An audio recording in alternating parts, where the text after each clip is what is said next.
Hello everybody, welcome back to SkillWeb.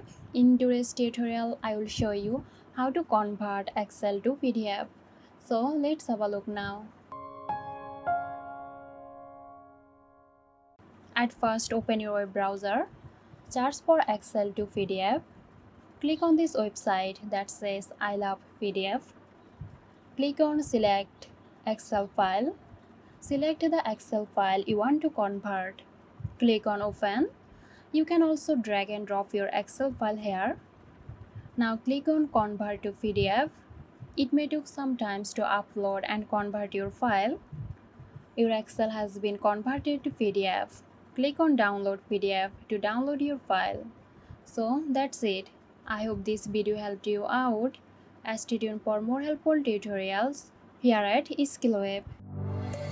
This video is sponsored by Zerosoft. Zerosoft offers graphic design, UI UX design, digital marketing and web development. Elevate your brand with Zerosoft today. For more details, check the description box.